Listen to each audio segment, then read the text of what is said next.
Welcome to another episode of Humans with a Purpose. Today, I have a very special guest joining all the way from Australia. Peter Gould is the head designer and founder of the Gould Studio. He is a creative force behind several brands. These are Muslim toy brands, one of which is the Salam sisters. And today, we're going to talk about his mission and his creative practice. Thank you so much, Peter, for joining the show. Thank you so much. It's really a pleasure to join. Appreciate it. Peter, can you define what purpose means to you?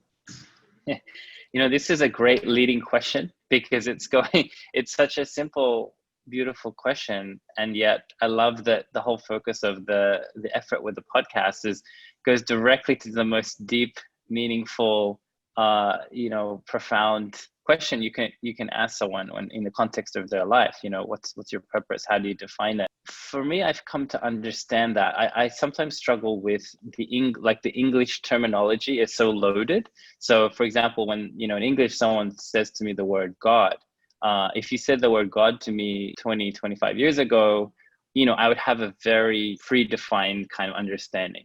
But when let's say if someone said to me Ar-Rahman, an Arabic word, I don't even know what that is. And yet by changing the language, you invite yourself to explore a new and perhaps richer meaning of something. So when you say purpose, because I've been in the world, maybe like you, of, listening to a lot of podcasts and reading books and, reading Tim Ferriss and reading books like Designing Your Life and all these things, purpose kind of has this set of labels or terminology that we kind of attach to it. Where I think of purpose now, it's helpful to me to draw on some spiritual terminology. So for example, if I take the word in Arabic, ikhlas, which is like a deep sincerity, or niyyah, which is like intentionality, then all of a sudden I'm beginning to describe for how I understand purpose now. If I can be so bold as kind of borrow ikhlas, one of my spiritual teachers explained that ikhlas or sincerity is really, it's the root of the root. It's like all actions are judged by this. And if you're talking about purpose, it has this direct connection to sincerity, understanding of that purpose, why you're doing it. And niyyah is your related to your intentionality. So it's a long way of kind of answering that. For me, purpose is really about having a very clear sense of intentionality and hopefully a depth of that with the level of sincerity or ikhlas in that. Wow, that's beautiful. I have never heard it in that way. You've connected it to at a higher spiritual level. And it sounds like your faith and your practicing Muslim really defines who you are. Yeah, well, I think every one of us on the planet are on some kind of spiritual journey or path or seeking answers. And again, if we just, even in English, the phrase spiritual journey or spiritual path, again, it's so loaded.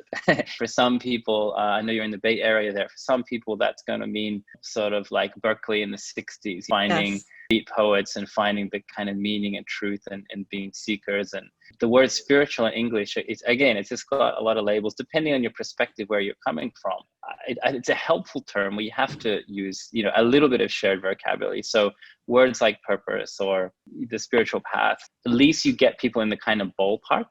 But yeah, again, you got to be careful. As soon as you start talking about God or religious or faith, like all these words, this are very heavy for people. And I totally get that, because I came from a background of not practicing any faith, not really have any understanding, but going on a journey of seeking. And that ultimately led me to embrace Islam, become Muslim, and continue on this path of seeking. That's very much linked to purpose, because our faith, our practice there is transformational and not transactional. It's not like you just figure out your purpose and tick the box. Okay, transaction complete. No, it gets richer, it evolves. Different seasons of life inform your understanding of purpose. So for you, how do you live your life with purpose?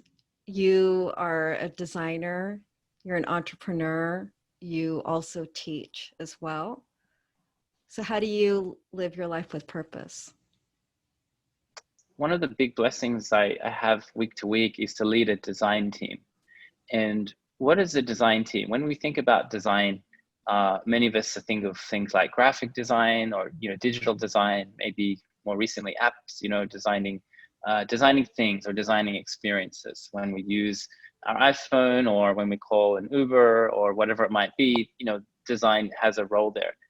But design in the deepest, kind of richest sense is about change. So design is really a fundamental human activity that we're all gifted with this ability to do, is change the environment around us, make something better, see some kind of problem that you'd like to work on. So my lived purpose week to week is connected to my role running a design team, leading a design team, and working hopefully on brands, products, and experiences that are meaningful, or at least do something positive. And design not just to sell things and sell sneakers and soda, but hopefully to inspire someone or just have a better connection to their community. Or we do some products for kids that it's really about trying to create a better sense of belonging and representation. I feel very fortunate that leading this design team has a strong sense of purpose, and that informs a little bit of my day-to-day world, but also I think that alignment professionally of trying to have meaningful work, inshallah, that benefits people. Yes, and one of the things that I was really interested in, and I asked you to bring one of your dolls, which is the Salam sister dolls.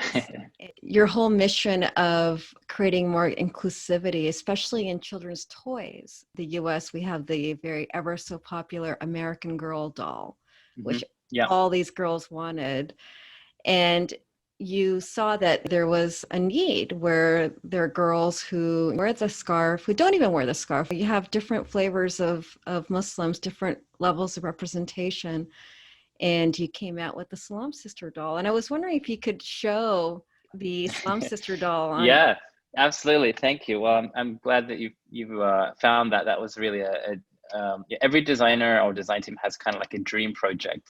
And if you can't find the clients that are facilitating the dream projects, then you have to kind of bismillah, roll up your sleeves and make your dream project. And for me, having two daughters was a big influence on my life. Being a parent, trying to look at what were they experiencing, what were they playing with, what content are they consuming. The media landscape for girls, pretty much up until, I don't know, 15 is pretty much largely informed by Disney, Pixar, Hasbro, Mattel, and Spin Master.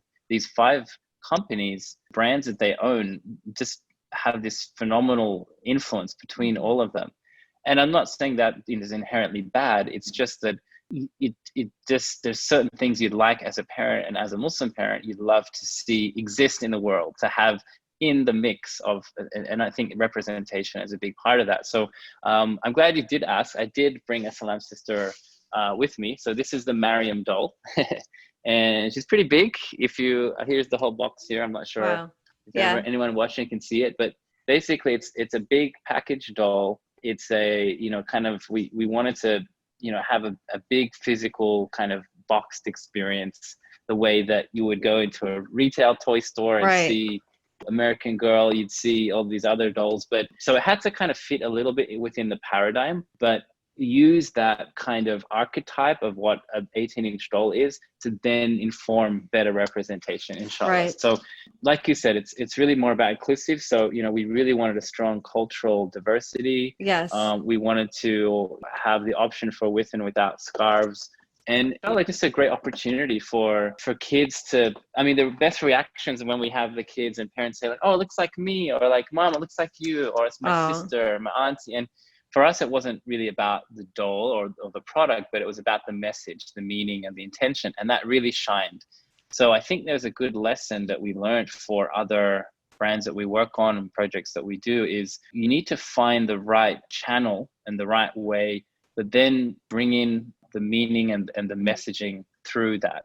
And if you do it the other way around, sometimes you end up with things that people don't want to buy, or it's clearly maybe not designed with in a way that's going to actually be a consumable product that's going to reach a lot of people. So yeah, it's been a cool journey, but we're still early days. It's still, Zalige is the company that we started for that. It's still in startup mode, even after a couple of years, and inshallah, lots of good work ahead. Have you ever found your purpose change? It sounds like you've had a very interesting journey in terms of realizing your faith, being connected to Islam, and working on these projects that are, whether it's the dolls or the toys, some of the other brands that you work with. I wonder if you found yourself going down a path and then you realize, you know what, this is not who I am, and Hmm. you pivoted. Yeah, it's a great question. I'm sure a lot of listeners can relate to that on some level. I certainly can, and there's paths within journeys. Alhamdulillah, like an overall arc of my life has been really trying to understand and apply Islam and get deeper into the meaning and how that works. And now being a parent, how does that work? And now more responsibilities, and so there's this source of guidance there. But I think identity plays a part in that. And what was one story that I kind of like to share on my journey to sort of really becoming Muslim was early on when I was probably in my early 20s. In Australia, I wasn't necessarily finding Muslims that sort of did the same things I did, that were kind of understood popular culture, music, video games, skateboarding, graphic design. The community here is kind of was fairly fledgling in terms of more of those, I guess you call, Western cultural influences. So when I showed up in California, I all of a sudden was just met with this set of Californian Muslims that were comfortably Muslim and comfortably Californian, and they had this identity. And my favorite example is when I got invited to someone's house, and there's a few people going. I was like, yeah, okay, I'll go along, and didn't really know what to expect. Didn't really kind of know what was going on. And all of a sudden, they turn all the lights off. I'm like, okay. I'm like, is this some special kind of like mystical ritual? Like, what's going to happen here? And then all of a sudden, two lightsabers go on from Star Wars, like the sound. And this guy, he's like fully dini, like he's like almost like a scholar of Islam, is showing everyone his lightsaber collection and how we spent the whole night going through playing lightsabers and talking about Star Wars and the philosophy and all this. And I'm like, and that's so me. Like, I'm like, yes, like these guys are practicing Muslims, they're into their deen, but they also appreciate the joy and the craft and the storytelling of something like Star Wars. And I'm like, yes, they get it. And the two are not exclusive. It was in good company, and it was prayed together. Too many of us, and I think particularly converts, like we sort of think we have to jettison our cultural identity to become, closer to God. And that hasn't been my experience. I think if you reconcile these, there's a reason why you've been gifted with all these experiences, and you can bring that into your more holistic sense of self. So I know that's a little long story, but it illustrated my one of those little stepping stones of like into the next path. Yes. And that's a great point that you bring up, because this is something that I hear often from converts and even Muslims as well, where there's this feeling of, well, I have to dress a certain way in order to look Muslim. And being Muslim is beyond that. It's not a one size fits all. And that's what I like about your dolls. You have a broad representation. You can have a doll without the scarf. You can have a doll who's white, who's brown, who's black. And we all come in different shades, and doesn't make us any less than the other. And so I can see that translating into your work too. Yeah, I think it's important to, and I appreciate that. And even our design team and the people we work for, we intentionally try to keep that diverse, culturally diverse, but also people from different faiths and backgrounds. It's very simply explained in our sacred text in the Quran that we've made you into nations and tribes so that you may come to know one another. And that simple piece of wisdom, if we just embrace that one little piece of wisdom, it's such a helpful perspective, because we know that this is how things were designed. We say that God is the ultimate designer, the designer. So from someone who's fascinated by design, I think that concept makes a lot of sense. And we're also designed to experience challenges, and we're designed to have difficulty and situations, sometimes very intense drama and traumas and things. And it's easy to kind of to say, but when you're living through those things, that's when having your purpose and your spiritual path becomes, I think it's essential to understanding the broader context within your life and why things are happening. So easy to say, but difficult to do at the time. That's very much the human story, isn't it? Yeah. And I wonder if you live your life as a bunch of design prototypes, which you're testing things out, and one prototype might work, and there's this constant failure. Because even in the Islamic faith, that's why we're here. We are tested, and it's a constant struggle. And I think with you having your design background, it makes me think that it's probably easier for you. Yeah, well, I think there's a great body of work that expresses that idea really well called Designing Your Life. And it's I have to say the title feels a bit cheesy because if you've read a lot of self-help stuff or whatever, it looks like it fits squarely in that bracket. It's some years since this book came out, Designing Your Life, and now it's of course courses. It comes out of the Stanford Design Lab and the Stanford D Schools. And I really believe that's captured well this idea of prototyping through life, iterating, experimenting, learning, improving, sometimes going back to the drawing board. Instead of listening to your users, you're the user, you're the person, and so this is really powerful because all of a sudden you feel it's okay that, this thing that I'm trying out, reframing it as an experiment is just really empowering.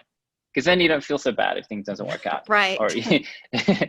And that's happens to all of us. And it's actually really important. That's how we learn.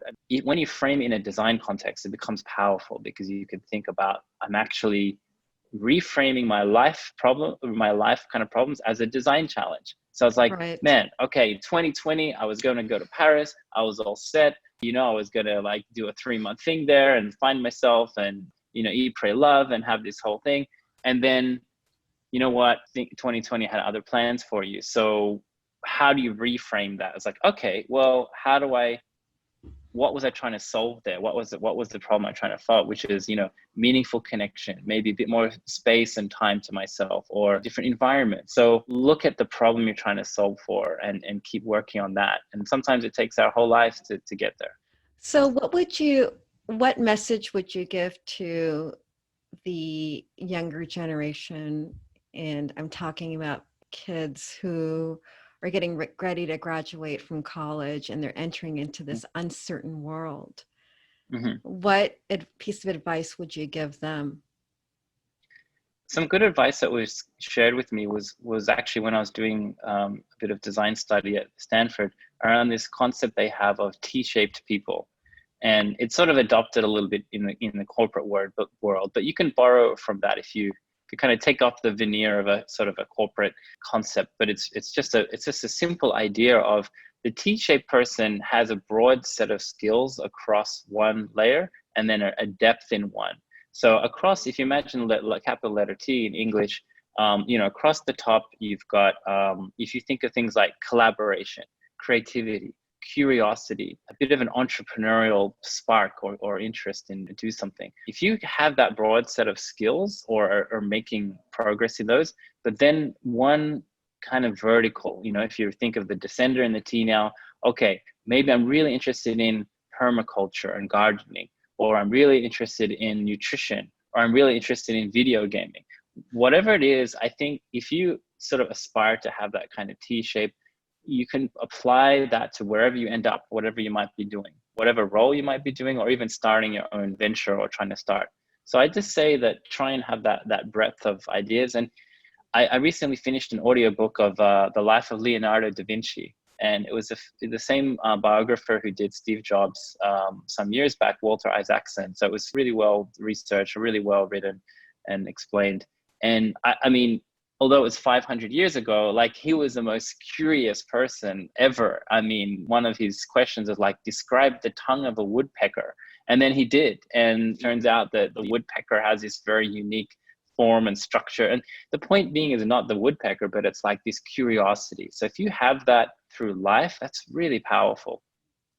That's such a great point. And I've never heard of the T-shaped reference before. This is my first time, and it makes a lot of sense. And I think there's going to be a big revolution right now in terms of just changing people's mindsets around careers and your work in life. I think it's going to be a little bit of everything. And back to the point you raise is we all need to be more curious. We need to explore and keep designing and failing and just keep trying different things. And then you might hit the jackpot, or you might hit the gold. So it sounds like what you're saying is keep asking questions, keep trying new things, explore multiple things, but also have one area that you're really good at. Yeah, and another way of thinking about that is someone that kind of explained it this way is that it's very, very difficult to be in the top 1% in the world of anything. So let's say the top 1% of athletes are, like the people that make it to the Olympics and they're just born for running, like that's their life, or the top 1% of tennis players that it's really like difficult. It's very, very difficult to be that. However, and I'm using a percentage as just a, reference, but how you measure that is just for an idea. However, it's much easier to, let's say, be in the top 20% of people. Let's say I'm the top 20% of tennis players in the world, right? I mean, it's still really hard, but like it's much easier than the top 1%. And if you're in the top 20% of two things, so let's take tennis playing, but also, I don't know, let's say gardening. Okay. You're really into your gardening and you know what to plant, the right season, people see the fruit. Just by that combination of two seemingly unrelated things, you become in the top 1% of tennis players who understand gardening. And you could take this to any two things and you will find unique points of innovation and invention there that only you will uniquely see. Steve Jobs explained, well, creativity is just connecting things. If I thought of a very obscure example, if you in the tennis playing community were the person then that understood which herbs to grow, what things, go well in a garden, you just all of a sudden become this unique person. This idea of you have to be number one, the best that, or you're a failure. I don't buy that. But to be good at two sets of things automatically makes you in the top 1% of that combination. So that's helpful, I think, for young people as well, because exactly what you said earlier, we're going to a world that is it's not a linear path to like, yep, you graduate, you get a job, you become this, no, I think it's a much more multidisciplinary type of future we all going to experience. And if you love tennis, go after it, but also try and be great at communication and try and be great at something else. And I think with the right mindset, you'll find a lot of success. Very true. You must have had someone or some people who had a big impact on your life, whether it's a guide or a mentor or a teacher. Is there anyone that's stood out for you who helped you be where you are today? So I picked up on this concept of having a personal board. And so if you think of a company, a startup, have a board, right? Board of directors. So I sort of borrowed from somewhere, I don't actually remember where, this idea of a personal board. So you could think of it as a group of mentors, but also, hopefully they're there for you, but, to help you keep you a little bit accountable as well, and maybe point in the right direction. And one of my friends on my personal board, she's a beautiful woman. I think she's probably in her 70s, has this incredible life journey and incredible success. Now she's like running a whole village in Pakistan and creating this whole, movement there. But I got to know her while she's in Dubai. And I asked her for some advice as I got to know her. And she said, look, you need 5 types of friends. And she explained, the different kind of character everyone should have. And anyway, one of the friends was a person that will kick you in the rear end when you need it. And basically, you want mentors that are across the board, including the one that's going to give you that critical feedback and push you when you're wrong. So that's an essential one. Over my journey, I've been really fortunate to have a good mix of just casual mentors and people that I'd kind of consider mentors, but not necessarily even formal ways that, we might, traditionally people might have had. For example, if I could think of, say, Peter Sanders, he's a photographer based in London. And when I had just become Muslim, or when I was thinking about Islam, and which was for me very early 2000s, I was trying to find English-speaking Muslims that could were doing something creative, like that, doing like professional creative work, because I was already a professional designer. But I just, when you Google back then, like Muslim photographer or Muslim designer or whatever, there was like one result or two or three, there wasn't much. Now there's thousands and thousands, which is wonderful. But anyway, Peter Sanders, or Abdul Azim is, his other name he's known as. I reached out to him, and he was just such a wonderful light and illuminating source of knowledge, of wisdom, but also great, well-loved and respected creative professional. He spent years just taking the most beautiful photography in pretty much every part of the Muslim world. So that, and then as I got to know him, and then people from his community, even though that was remote most of the time until I got to know and see him in person, this spiritual lens and the spiritual depth of all of the intentionality and ikhlas, and sincerity in his work, I began to really start to understand the connection between spirituality and the creative path that way. I credit people like him, and as Abdul Latif Whiteman, he's in Spain, near Granada, great designer. People like Harun Sujic, who you spoke to, Michael Sujic, he's a teacher and a mentor, someone I look up to. So yeah, I've been fortunate to have some great guides, but we're in an age where you can access a lot of wisdom if you just ask, and there's an abundance of available knowledge and great things on YouTube. But with that, it becomes overwhelming. So it's you still want to have those in-person connections. Yes, very true. Peter, how do you want to be remembered?